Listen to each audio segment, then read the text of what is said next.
Today's daf we're going to be learning is Bava Metzia daf Kuf Tet Vav. This is the daf for Shabbat. Today's daf is sponsored by Merrill Page in loving memory of her father, George Levine, Yosef Michael Halevi. He inspires me daily. So we're going to get started now with the bottom of Kuf Yud Dalet Amud Bet with the words Amar Rabbi Yochanan, about 4 lines from the bottom. Mishkeno v'met. Somebody took an object as collateral for a loan, and then the person who's owned the object died. Shumto me'al gabe banav. So the person is allowed to continually take it. Remember, on a daily basis, they return it, give it, then take it back every day from the sons. And the issue here, again, is that if normally you're not allowed to take metallically movable items from the orphans, but in this case, since already the person had a mashkon from the beginning, they're allowed to take it continually from the children. And this seems to imply even if the person died at night when it was returned to the family, the next morning, the borrower can come back and take it. To which the Gemara brings a difficulty. Metzia. I'm a Rabbi Meir. So we bring a Tanaitic source that says, if you take it, an object for collateral, why do we give it back? To which the Gemara said, I don't understand the question. The Torah says you have to return it. What kind of question would the bride to be asking? Of course, when you take a collateral, you have to return it so that this poor person has their object to use. Ella. So they reread the Braita. They say there's obviously a problem with this Braita before we even get to the issue that this Braita raises on our statement of Rabbi Yochanan.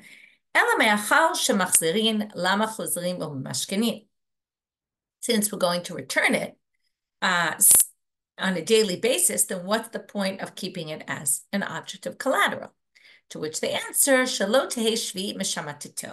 the first reason why we take it back every day is so that the Shemitah year won't cancel the loan. Because there's a law that if you already took an object for a mashkon and you have a loan with a mashkon, that loan is not canceled on the Shemitah year because it's as if you collected it already. And therefore, it's not something that you're still needing to collect, which then would be canceled in the Shemitah year. And lo yasa metaltalin etzel banav. And now they say the other reason is so that it doesn't become metaltalin in the hands of the children. Right? So again, what's the issue here? It sounds similar, but it's a little bit different because Tama the Hadran mashkene, halo Hadran mashkene lo. It sounds like it's only because you actually gave it back, you took it back. Meaning, why do you take it back? You take it back so that the hope is that if and when the owner dies, the borrower, if you have the mashkon in your hands, then you'll be able to keep it from the orphans and, again, return it every night, but give it back. But only if the mashkon is returned to you at the time when the person died. If you get unlucky and the person died, obviously they're more unlucky because they died. But as the lender, if you get unlucky and they die with the mashkons in the hands of the children, it sounds like you wouldn't be allowed to collect it. And that seems to go against Rabbi Yochanan. To which we answer, Amar Rava bar Matna, wait a minute. You're having a problem with this Braita in light of Rabbi Yochanan. But remember, we quoted the Braita. Then we said the Braita doesn't make sense. The simple reading, we had to change it. So now basically the way we changed it and reread it creates a problem with Rabbi Yochanan. So simply just say, okay, well, you changed it incorrectly and let's amend it differently. It's always easier to amend a text that was already amended. We say, oh, well, you got it wrong. So Rava bar Matna says, Taritzachi, read it like this. If you're going to give it back on a daily basis, then why do you even need to take the item for collateral from the beginning? To which they answer, just the mere fact that you took out a collateral here, even if the person were to die when they were in their sleep and the children had the mashkon in their possession at the time, doesn't really matter. You're still allowed to because initially you took a collateral, which means basically what Rabbi Yochanan is saying is once you have a kinyan on it, you already acquired it, so to speak, by collecting it from the beginning, that allows you to recollect it from them that next morning or any other morning after their father's death. Tanu Rabbanit, continuing along the lines of collaterals and other issues about loans, lo tavo bito la'avot avoto. So don't go to their house to demand payment. And this could be if they're not going to pay, then demand an item for collateral. Well, you can't go into their house to go, right? You lent money to someone, they haven't paid you. You can't go into their house to demand the money. That's humiliating for them. But notice it says to his house. So what can we infer to his house? You can't go. But we have no problem if somebody was a guarantor on the loan, you can go into their house and take the object, because for what other reason were they a guarantor on the loan if not to know that you might come take an object from them?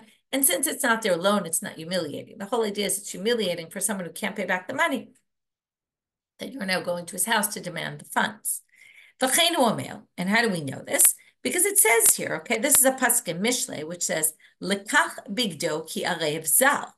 Take clothes from him because he was a guarantor to someone else's loan. And here you see that there's no problem to take collateral from a guarantor. Ve'omel, and another pasuk, also in that same chapter in Mishlei, we're in chapter 20, says previously in the chapter, Bini imeravta l're'echa, takata l'zal kapecha. Okay, if you became an arev to your friend, and you basically, right, the way we explain takata l'zar kapecha, you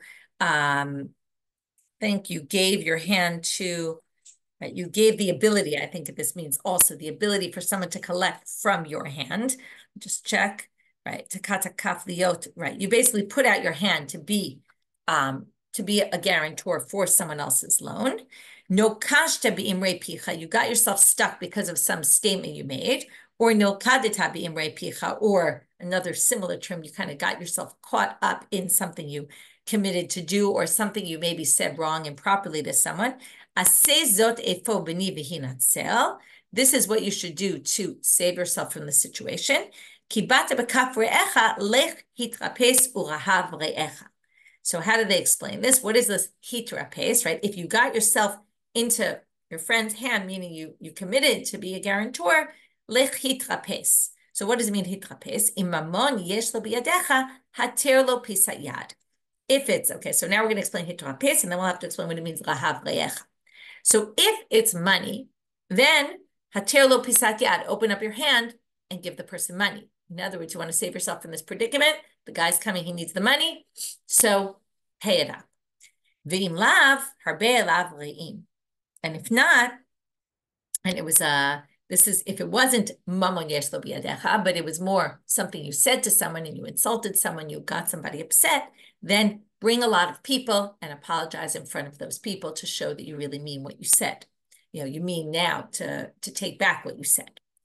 Litzad sheni. Okay, so this was the first drasha. The first drasha was don't go into the borrower's house, but yes, you can go into the guarantor's house and take something because that's not humiliating. And also, the guarantor knew what they were getting into. That's exactly the job of a guarantor.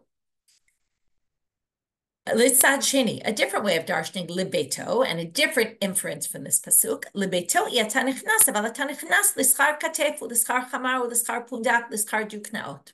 This basically means someone owes you money for a loan, you can't go into their house. But if somebody owes you money for a job, you did work for them. For example, you carried something on your shoulders, you hired a donkey rider to carry, you carried it on your donkey, or l'schar pundak, or they stayed in your inn or your house and they didn't pay you, or schar duknaot, you made pictures for them, then feel free to go into their house, demand the money. But what if they say, listen, I can't pay you today. Can I borrow the money and give it back to you in a few months from now? So then you can't anymore because it says, Tamalomar, Masat Me'uma. Okay, this is the pasuk.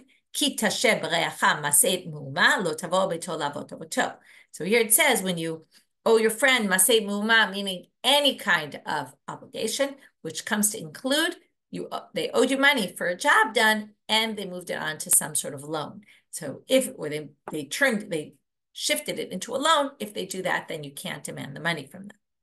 Okay, so what we saw here, we started with the statement of the mashkon. I'll do our review for this section now before we move to the next Mishnah.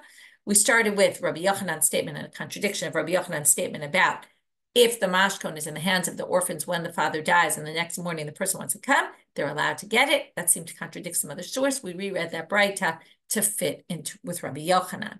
Then we brought this other braita, which darshan beito, you can't go to the person's house, but you can go to the guarantor's house, or you can also go, the second drasha was that you can go if somebody owes you money for a job done.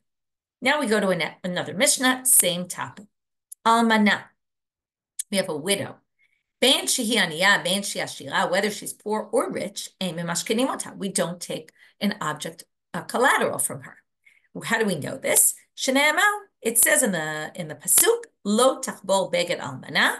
Okay, this is lo tateh mishpat ger v'yatom. Don't favor, tilt justice, right, against, let's say, a ger yatom, a convert or an orphan. Below tachbol beged almana, and don't take as collateral the clothing of a widow. Okay, now here, Tanakama, we're going to see it's a machloket here, but the Tanakama, or the opinion that's the only opinion in our Mishnah, says doesn't matter whether she's rich or poor, you can't take advantage. Okay, now there's a whole debate among the commentaries whether we mean just widow, and widow particularly because widows are sad because they lost their husband, they're in a different predicament than, let's say, a divorcee. Some people say this includes divorcees as well. What we're really talking about is not the fact of the sad nature of her having had a tragic loss, but we're actually talking about any woman, basically, because women who are left on their own need protection. And that would be women who are already married, who now don't have as much the protection of their father's home because they already left their father's home and were married to somebody else, and now are left more on their own, and we have to protect them. But let's say an unmarried woman, this wouldn't refer to her. This would really refer to women who were married, who are no longer married. So again, there's a debate whether we mean just almana or also a widow and a divorcee. And it's possible, I even saw an opinion that it would even include any women, like even a virgin unmarried woman. But I'm not sure about that. I think there is an opinion that says that. Okay, Tanakama says this doesn't matter. Oh, and the other question is, you can't, right? It says lo tachbol beged almana. Does this refer to anything that's like clothing? Does it refer to vessels in her house? There's also a debate about how far this goes. Does this mean any kind of collateral, or is it something that's more similar to clothing and items, let's say, she needs in that kind of sense? So again, question of how far it extends. Now we're going to start with the Gemara. The Gemara is going to start with the Braita, with a debate on this topic. Tanu Rabbanit, you might have thought this is probably an obvious debate. Almana ben shi'aniya ben shi'ashira emen mashkinim ota divrei Rabbi Yehuda. And this becomes Tanakama's opinion, or the unattributed opinion, I should say. Tanakama is usually when there's two Tanaim. This isn't Tanakama in our Mishnah. It's just an unattributed Mishnah, is actually Rabbi Yehuda. Rabbi Shimon omer, if she's wealthy, then yeah, you could take collateral. It's not a big deal for her. She has money anyway. We're only talking here about protecting poor widows. But if the widow has money, then we don't worry about her. We let you take a collateral. There's also, by the way, a debate about whether if you took a loan out from the beginning and the arrangement was they were going to give you an item for collateral, then would that be allowed to do, as opposed to if later on they're not paying and then you go and take an item for collateral. And perhaps we're only talking about the second type, not the first type. Some people say even the first type. Question also becomes, what if you did? You have to return it. Does it depend on the situation? All sorts of questions come up. Again, none of this is in the Gemara. That's why I'm not dealing with it too much, but I will mention that there's debates about these topics. Rabbi Shimon says basically if she's wealthy, then you can. If she's poor, you can't. So why is that? Now, what's the problem? Well, the reason poor rich is really very particular. Because what? What did we learn about collaterals? If the person's poor, you have to return their object to them every night. So if the woman's rich, you don't have to return it. So it's not what I started to say before, that maybe, okay, it's not such a big deal for her to give you an object. It's actually much more than that, or different than that. Rabbi Shimon says, you have to return it to her. When do you have to return it to her? At nighttime. And then you go back every morning and you pick it up. If you go to an unmarried woman's house, and here's where it would be reasonable to say this is not just a widow, but it's also a divorcee, and maybe even an unmarried woman living by herself, because people are going to say start spreading rumors about her. Every night a man comes to her house. Every morning a man comes back. Looks not so good, and she's going to get a reputation. So now they're going to say the following. L'meimra, de Rabbi Yehuda lo darish tamadikha, Rabbi Shimon darish tamadikha, va'ipra shaminan lehu. But wait a minute. According to this, Rabbi Yehuda doesn't care about the reason for the halacha. He says, it says don't take it from a widow. We mean don't take it from a widow. It doesn't matter, rich or poor. We don't start looking into the reasons behind things. And Rabbi Shimon looks to the reason. Why can't you? He says very clearly, because the man will come every day and every night and every morning, and it will create a bad name for the woman. But then you're going to say, okay, so it must be Rabbi Yehuda doesn't, in general, hold that we try to find the reasons and then apply the reasons. And Rabbi Shimon says we look for the reasons and we apply the reasons. But in fact, in a different sugi, the exact opposite appears. Let's see. Tanya, below Yarbelo Nashim. This is the king. The king is not allowed to have a lot of wives. Rabbi Yehuda Omer Marbehu. You can do it. Why? Well, as long as they don't turn his heart away, it's not a problem. If they make him leave God, we'll have a problem. But the whole reason not to have a lot of wives is because they'll make you turn away from God. So as long as they don't make you turn away from God, there's really no problem having many wives. That's what we call Dorish Tamadika. Right? He's explaining the reason for the pasuk. Now, the reason for the pasuk is actually in the pasuk. I should read you the whole pasuk. Lo yarbelo nashim v'lo yasur levavo. Don't have too many wives, and you shouldn't turn your heart away. Now, the way Rabbi Yehuda understands this is because they will turn your heart away. But if they're not going to turn your heart away, it's not a problem. Rabbi Shimon Omer, the having lots of wives doesn't necessarily have to do with turning away your heart. If you marry one woman who's going to turn away your heart, that in itself is forbidden to you. So then why does it say don't have too many wives? Even amazing tzadikot like Abigail, you can't have too many of them. It's a separate reason, two different things. Okay, so what do you see here? Well, it's not exactly like this, but it seems like, and in a minute we'll say why it's not, but it seems like Rabbi Yehuda says, look, there's a reason. And when the reason doesn't apply, there's no prohibition, which is the opposite of what Rabbi Yehuda said by us. If Rabbi Shimon, who said by us, there's a reason, and the reason doesn't apply, you can do it, like by a wealthy woman, a wealthy widow, but here doesn't think that's the case. Can't marry many wives, and you can't even marry one if she turns your heart away. They're not connected. So now they answer, the olam, Rabbi Yehuda lo darish tamid ikra. Really, Rabbi Yehuda doesn't think we can try to come up with the reasons for why there's certain mitzvot in the Torah. But what's the issue here? Shane hacha de mefarish kra. Well, here the pasuk told you why. In the pasuk about the widow, it didn't say why. In this pasuk, it says, don't marry too many wives. V'lo yasur levavo. So, in other way, v'lo just means and they won't, right? And they won't turn your heart away, but meaning so that they won't turn your heart away, because if you marry many wives, they'll likely turn your heart away. So he reads it as lo yarbelo nashim v'lo yasur. My time lo yarbelo nashim. What's the reason not to marry so many wives? Mishum de lo yasur, so that they don't turn your heart away. And there the Torah says, when the Torah gives a reason, we can darshan tamid dekha. We can't make up reasons when it doesn't say the reason. Rabbi Shimon, well, in general, we do darshan the reasons for the mitzvah. But if so, if that's the case, then the Torah should have just said, don't have a lot of wives. And we would have known that the reason why you shouldn't have a lot of wives is because they'll turn away your heart. Which means that when the Torah says, don't turn away your heart, it's actually talking about something else. But right, so again, lo yarbeh, but lo be'ina lo yasur. You would just say don't marry a lot of wives. You wouldn't need lo yasul, and I would know. My time lo yarbeh, mishum de lo yasur. What's the reason? Since he darshan's reasons, so it's obvious you can't marry too many wives because they'll turn your heart away. Of course, one could possibly argue with that. Anyway, lo yasur de kata rachman alamali. So that seems to be additional. What's it coming to teach? The other halachi said, even if there's one and she turns her heart away, you can't marry her. And there we get that their machloket in the king case has nothing to do with their machloket here. And really, Rabbi Shimon is the one who darshans the reasons for the mitzvot, and Rabbi Yehuda doesn't. Only in a case where the Torah was explicit does he do it. And Rabbi Shimon views this as not tama, not the reason. It's two different things, which makes sense also. Don't do this and don't do that. And that's how he reads it literally. New Mishnah. Okay, so let's summarize this. We had a machloket almana a widow, you can't take a collateral from her. Is it, again, we mentioned some other machlokot that come up in the commentaries. Is it just a widow? Is it a divorcee? Could it apply even to an unmarried virgin? And is it just a beged? Could it be other things as well, like vessels from her house? And then we said, what's the right? Is it also poor, also rich, or is it just poor and not rich? Because the issue is every time they return it to you, they're going to be coming to your house all the time, and that doesn't look appropriate for a single woman to have a man showing up at her doorstep every night and every morning.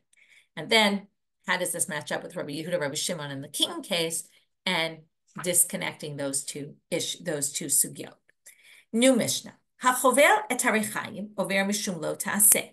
This is another pasuk in Dvarim chapter 24, same chapter we were in before with the widow. Lo yachvol rechaim v'rechev. Rechaim and rechev is two different parts of a millstone. There's the base, which usually sits on some sort of stand. There's the base, which is a round piece at the bottom, which is stationary. Then we have the round piece on top, which moves around, and that's why it's called the rechev. Like a car, it moves. Okay, so like to ride is, so you ride it around, spin it around, and then you put the grains in between the two circles, and you crush them. So hachover, now it says in the Torah, you can't take rechaim v'rechev, ki nefesh hu chover. Again, you have a description because this is a basic necessity for people to eat. So if they can't make flour, they won't be able to make bread. So you can't take something very basic. So the Mishnah says, so if you take the rechaim, bottom piece, you're chovel mishum lo ta'aseh, v'chayav mishum shnei kelim. And if you take the whole thing, you actually are obligated to lo ta'asehs. Because if you took away the rechaim and the rechev, because they're listed separately in the verse, shneimar lo yachavo rechaim v'rechev. Below rechaim v'rechev b'vadim, and by the way, it's not just a millstone mentioned in this pasuk, ela kol davar shosim ba'ochal nefesh. Anything that you use for food preparation purposes, it sounds like all the things that we allow you to do on Yom Tov, right? It's for food. Here also, it's the same concept because it's for food. Shenamar ki nefesh uchover. So right now we learned that if you take for collateral rechaim and rechev, both pieces, right, the whole thing, you're liable for 2 negative commandments, and that's all based on this. And likewise, if you take any other implement that is food related, right, that is useful in the preparation of food. Amar Rav Huna. Chaval rechaim lokeshtaim. Rav Huna says you actually are obligated to for the rechaim, mishum rechaim, umishum ki nefesh hu chovel. He views the end of that pasuk because nefesh hu chovel as an additional lo ta'aseh, because you're taking away the livelihood of this person. So number one, you shouldn't take the rechaim. Number two, you've also prevented it from ochal nefesh, even though it's really the reason. Rav Huna thinks this is an additional lo ta'aseh. If it was rechaim v'rechev, then you're lo keshalosh, because mishum rechaim v'rechev, that's 1 and 2, because each part, and mishum nefesh uchovel, you're going to end up with 3 sets of lashes. The Rabbi Yehuda Amar, Rabbi Yehuda disagrees with Rav Huna and says, what are you talking about? Chaval rechaim lo ke'achat, rechev lo ke'achat. If you steal the base, right, the bottom part, it's 1. You steal the top part, it's another 1. Rechaim v'rechev, right, each one is 1. Rechaim v'rechev, for both of them, it's 2. Ki nefesh uchovel, that part of the verse is actually a negative commandment, but not referring to the rechaim and rechev, turning out Amud Bet. Lish'ar dvarim huda'ata. That's to tell you about everything else. That if you steal, let's say, someone's oven, someone's refrigerator, someone's, right, anything food related, their pots, okay, then you're going to have an additional, not an additional, the 1 lo ta'aseh, which doesn't come from rechaim and rechev, because that's specific to the millstone, but any other object you steal comes from, you take as collateral, comes from ki nefesh hu chovel. So he doesn't think that that's added to the rechaim and rechev, it's in place of, right? When that's not in play, then this comes into play. To which now they're going to suggest, Lema Abaye v'Rava beplugta de Rav Huna Rav Yehuda kamiflagei. Perhaps Abaye and Rava are having the same machlokes that Rav Huna and Rav Yehuda are arguing about. Meaning, let's line up Rav Yehuda and Rav Huna. Again, Rav Huna is saying you get 3 sets of lashes. Ki nefesh uchovel is an additional 1. Rav Yehuda says that's not an additional set of lashes. Perhaps it's based on this machlokes Rava and Abaye about Korban Pesach. The meat of the sacrifice for the Pesach sacrifice, you have to eat it in a particular way. It can't be cooked, it can't be raw, it has to be roasted. So Amar Rava, let's look at the pasuk. Achalna lokesha. Maybe I'll read you the pasuk first. Al tochlu mimenu na uvashel mevushal b'mayim. Don't eat it na raw, or bashel mevushal b'mayim, or cooked in water. Ki im sli esh, because you should eat it. Don't eat it this way, but eat it roasted. So again, we have don't eat it like this, don't eat it like that, and you have to eat it roasted. So they're going to say the following. Rava says, achalna lokeshtayin. If you eat it raw, the meat, you have two sets of lashes. Mishum na umishum ki im tzlei esh, because it was raw, and because it says don't eat it, going back to the beginning of the pasuk, and then skipping those words, unless it was roasted, which means if you eat it when it's not roasted, that's another lo ta'aseh. Mivushal lo keshtaim, same thing. If you cook it in water, right, boil it in water rather than roast it, again, two, mishum mivushal, mishum ki im tzlei esh. Not umevushal, if it's both raw and cooked, meaning let's say half the meat you cooked, half the meat you left raw, you would be lokeh shalosh, mishum na, umishum mevushal, umishum lo tochlenu ki im tzlei esh. So what do you see here? Rava holds like Rav Huna. We're going to view that ki im tzlei esh, just like ki nefesh u'ochel, right? That's a ki nefesh u'chovel. I knew something didn't sound right. Ki nefesh u'chovel, because he's taking, right? L'chavol is to take a collateral. So also, we're going to view both of those as an additional negative commandment. Abaye amar ein lokin alav shebechlalot. Abaye says that the ki im tzli esh is a general. It's saying it has to be roasted, which includes, well, it can't be cooked, it can't be raw, right? It can't be smoked, it can't be some other form of cooking. And that's a lav. Now, a lav shebeklalot, you don't get lashes on, because it's a lav that includes many things. It's a general prohibition. And you don't get lashes on a general prohibition. So therefore, we're going to assume, now at this point, the sugya assumes that Abaye is like Rav Yehuda, or Rav Yehuda is like Abaye. And what Rav Yehuda said, ki nefesh u'chovel, it's a general thing, because again, we learned from there, what? That it includes anything else that, right, Rav Yehuda would say, remember, nefesh u'chovel, he said, refers to everything else. But what we're now going to assume is not that it refers to everything else. It refers to rechaim, berechev, and everything else, which is kind of like the tzli. It has to be this way. It can't be not this way, not that way, not that way, not that way. It includes a bunch of things, and therefore you're not going to get lashes for it. But now we're going to separate this, and that's where we'll finish our daf today. Lema Abaye de Amar ke Rav Yehuda, Rava de Amar ke Rav Huna. So the first part is exactly what we just said, which is let's line them up. Abaye is like Rav Yehuda, that you're not going to get lashes on that key, whatever it is in both psukim. Rava says like Rav Huna, which is you are going to get lashes for that. It's a separate lo ta'aseh. But Amar lecha Rava can say, and now we're going to reject both these options. Rava and Rabbi will only see more of it tomorrow. Rava will say, Ana de Amra afilu ke Rav Yehuda. I could explain myself also like Rav Yehuda. Ad kan lo kama Rav Yehuda hatam ela de ki nefesh u'chovel lo mashma rechaim berechev. Hilkach l'shar dvarim hudata. Rav Yehuda says the reason why they say ki nefesh u'chovel, it can't be referring to rechaim berechev. It doesn't seem to be implying rechaim berechev.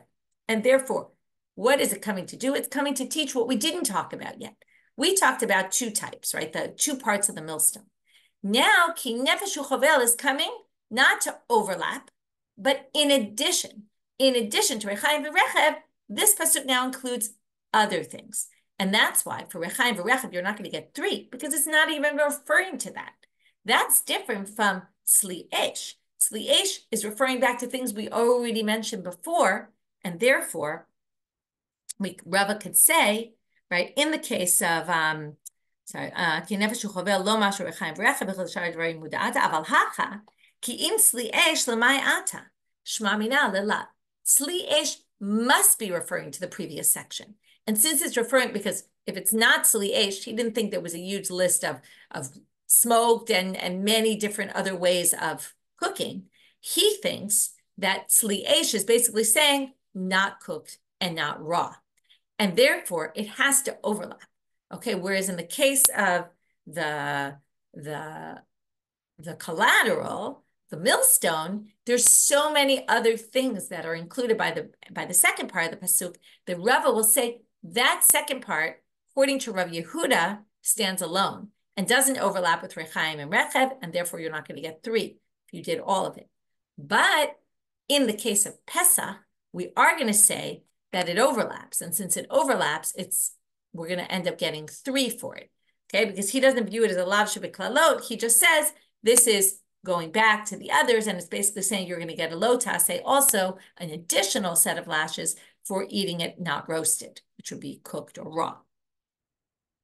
Comes Abaye, and therefore he says, right, so therefore shma mina lelav, it must be coming to teach you an additional lo taseh, because what else would it be referring to? Abaye amar lecha ana de amre afilu leRav Huna, and as I said, we're only going to start this today. He says I could explain myself even according to Rav Huna. Ad kan lo ka'amar Rav Huna hatam ela ki nefesh hu chovel yeterahu. Rav Huna, when he said there's an additional set of lashes, remember Abaye says for the tzli esh there is no additional set of lashes because it's a lav shebechlalot. It includes lots of other things. But now we're going to say that Rav Huna is going to say there you're going to get 3 sets because ki nefesh chovel is clearly extra. It's not really needed. So since it's extra, and we're going to talk about this, what are we going to do with it? And that's why you're going to get lashes for it. But when it comes to the Pesach, you're not, but we haven't fully understood this yet. We'll leave it for tomorrow. So what we did in this section is we talked about that you're going to get Rechaim and Rechev, each is an individual lo taseh, and then we had a machlokah between Rav Huna and Rav Yehuda about whether the end of that pasuk, ki nefesh chovel, adds a 3rd set of lashes, or a second. If you just take the Rechaim or just take the Rechev, then you're only going to get 2 sets, but does the ki add an additional set, or does it not? And that was the machlokah Rabbi Yehuda, Rav Huna. We tried to match it up with Rava and Abaye, but the lav shebeklalot of ki im tzli esh, where Rava said we do add it, it's another set, and Abaye said we don't add it because it's a lav shebeklalot. And then we said not necessarily, and that perhaps it's an issue of parshanut, that these are 2 different types of psukim, and the addition of ki im tzli esh, according to at least Rava, we said, because Abaye we didn't yet fully understand, according to Rava, we said that there's lots of other things that ki nefesh hu chovel could be referring to, and therefore we're going to say it means something else, and it's not overlapping. Where it's tzli esh, there is nothing else it could be referring to, and therefore we assume that it is overlapping. And once it's overlapping, right, and according to Rava, we don't call that, that's not a lav shebechlalot, you're actually going to get lashes for it, right? Like he thinks it's overlapping, and therefore when you do one, you're going to have lashes. Those are all additional sets of lashes. Whereas when it comes to the Rechaim and Rechev, one could say the second part of the pasuk is referring to something else entirely, and therefore you won't get lashes, an additional set for the Rechaim and Rechev, because it wasn't meant to overlap. But when it is meant to overlap, you are going to get lashes for all of them. And then we'll get to Abaye and why Abaye can explain the opposite opinion to work in together with his opinion, and we'll see that in tomorrow's daf. Wishing everyone a Shabbat Shalom and a Shavua Tov.